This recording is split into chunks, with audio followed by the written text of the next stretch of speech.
हाय दोस्तों, नमस्कार आप सभी को। मैं अभिषेक कुमार सिंह करियर वांट के इस प्लेटफॉर्म से आप सभी का स्वागत करता हूं। ओके, और आज हम लोग चर्चा करने वाले हैं शिवाजी के मंत्रिमंडल के विषय में। ठीक है, और आज हम लोग देखेंगे कि शिवाजी के मंत्रिमंडल में कौन कौन से व्यक्ति होते थे, उनको किस नाम से जाना जाता था, उनके क्या कार्य होते थे। ठीक है, और आखिरकार यह भी जानने में सफल होंगे हम लोग कि अष्टप्रधान क्या है और अष्टप्रधान की भूमिका क्या होती थी। ठीक, और अष्टप्रधान किसके समय में जारी था। ओके, तो चलिए आइए देखते हैं हम लोगों का आज का टॉपिक होगा शिवाजी का मंत्रिमंडल।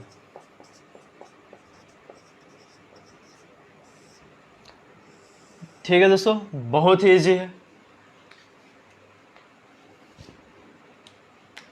देखिए, पहले नंबर बात, मैं आप लोगों को जो शिवाजी का मंत्रिमंडल है इसे पढ़ाने से पहले आप लोगों को जो मराठा साम्राज्य की कुछ प्रशासनिक व्यवस्था है पहले उसको बता दो। ओके, तो यहां पे देखिए क्या है। यह जो मराठा साम्राज्य था,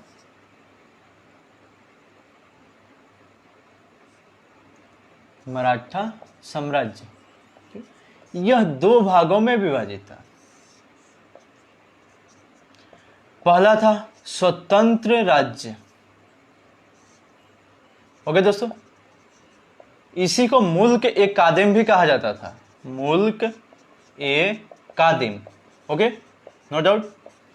और दूसरा जो था उसे हम लोग अनिश्चित प्रांत कहते हैं, अनिश्चित प्रांत कहते हैं। देखिए, कोई प्रॉब्लम नहीं होगा आप लोग। मराठा साम्राज्य को दो भागों में बांटा गया था, पहले को स्वतंत्र राज्य, दूसरे को अनिश्चित प्रांत कहा जाता था। यह जो स्वतंत्र राज्य था इसको मुल्क ए कादिम के भी नाम से जाना जाता था। अब देखिए स्वतंत्र राज्य क्या है, तो मराठों के अधीन जितने भी ऐसे प्रांत थे जिन पे प्रत्यक्ष रूप से मराठा शासक का शासन होता था। ठीक है, यानी जो मराठों का शासक हुआ करते थे उनका जिस पर स्पष्ट या प्रत्यक्ष शासन था। ठीक है, अर्थात वहां की प्रशासनिक और जो आर्थिक गतिविधियां थी सभी मराठा शासक के ही हाथों में थी, उन्हें हम स्वतंत्र राज्य के नाम से जानते थे।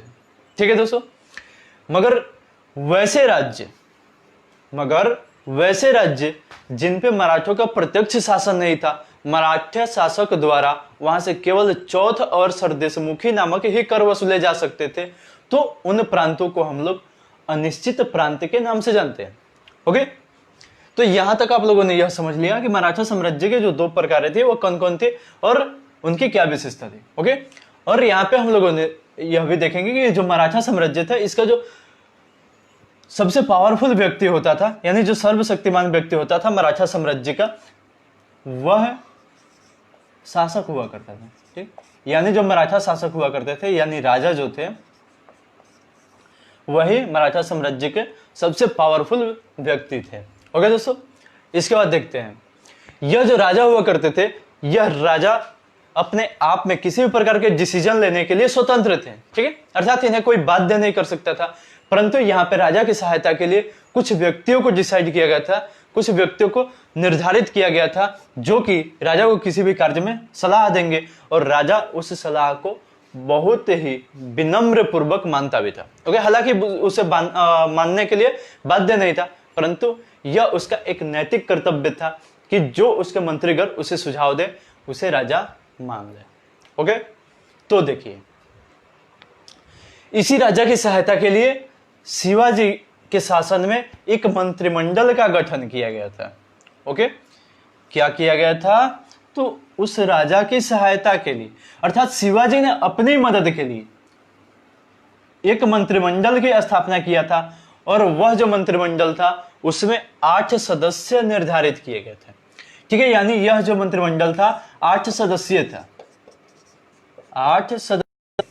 ओके दोस्तों, और 8 सदस्यीय मंत्रिमंडल था। यही कारण है कि इस 8 सदस्यीय मंत्रिमंडल को ही, यानी 8 सदस्य वाले जितने भी मंत्रीगण थे उन्हें ही अष्टप्रधान की संज्ञा दिया गया था। ठीक है, यह क्वेश्चन पूछा गया है कि अष्टप्रधान किसके शासन काल में प्रचलित थे, ठीक है, यानी प्रसिद्ध थे, तो शिवाजी के काल में। ओके, यह जो अष्ट प्रधान थे, ठीक है, यह 8 मंत्रीगण होते थे जो कि शिवाजी के मंत्रिमंडल के सदस्य थे और वे किसी भी प्रकार के सुझाव या विचार विमर्श के लिए शिवाजी को सुझाव देते थे। ओके, यानी परामर्श देते थे उन्हें। और ये जो अष्ट प्रधान थे उनमें निम्नलिखित 8 मंत्रीगण आते थे, ठीक है, उनका मैं यहां पे नाम लिख दे रहा हूं।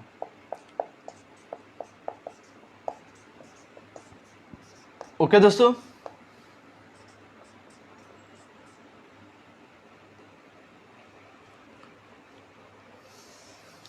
यहां पे हम लोग यहीं पे 8 देख लेते हैं। चलिए, यहां पे हम लोग सबसे पहले इनका नाम लिखेंगे। पहला जो मंत्री हुआ करता था उसका नाम था पेशवा। ओके, जो दूसरा मंत्री हुआ करता था उसका नाम था अमात्य या पंत, ठीक है दोस्तों, या मजूमदार। पहले आप लोग नोट करते चलिए इसको। इसके बाद अगला जो था मंत्री उसका नाम था सुमंत या दबीर, ठीक है, या कहने का मतलब उसका अन्य नाम था, ठीक है। और तीसरा जो मंत्री था उसका नाम था वाकिया नवीस। अगले मंत्री का नाम था सुरु नवीस,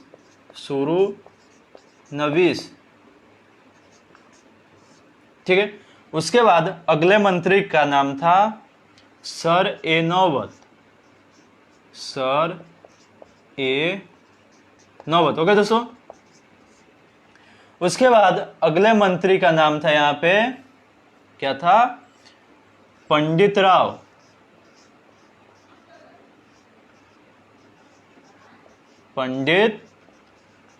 ओके दोस्तों, इसके बाद अगले मंत्री का नाम था न्यायाधीश।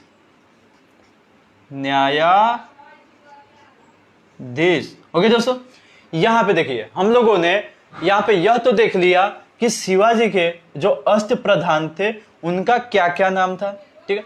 अब हम लोग यहां पे देख लेते हैं कि इनका काम क्या क्या था। ओके दोस्तों, तो इसे मैं यहां पे मिटा देता हूं। चलिए, क्योंकि मैंने जिन जिन मंत्रीगण का यहां पे नाम लिखा है, यह प्रश्न आपके भी मन में आ रहा होगा कि आखिर इन मंत्रीगण का क्या काम था, ठीक है, क्योंकि इनके नाम से आपको स्पष्ट नहीं हो रहा होगा। ओके, तो चलिए आइए यहां पे हम लोग उसे भी देख लेते हैं। यह जो पेशवा हुआ करते थे यह प्रधानमंत्री थे, ठीक है, यानी जैसे कि आजकल के प्रधानमंत्री को पावर होता है वही पावर पेशवा को था, ठीक है। यानी राजा के बाद जो अंतिम डिसीजन लेने का पावर होता था वह पेशवा को ही था और उसी पेशवा को प्रधानमंत्री कहा जाता था, ठीक।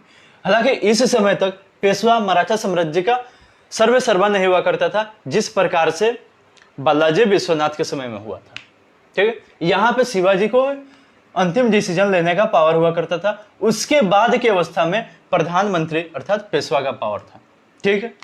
इसके बाद हम लोगों ने यहां पे दूसरे मंत्री का नाम लिखा है अमात्य पंत या मजूमदार। ओके, क्या लिखा है, अमात्य पंत या मजूमदार, अर्थात तीनों जो नाम लिखा है यहां पे मैंने वह एक ही व्यक्ति का पोस्ट हुआ करता था, ठीक है। और वह व्यक्ति हुआ करता था वित्त मंत्री, ठीक है। और वित्त मंत्री का काम तो आप सभी जानते ही होंगे, ठीक है।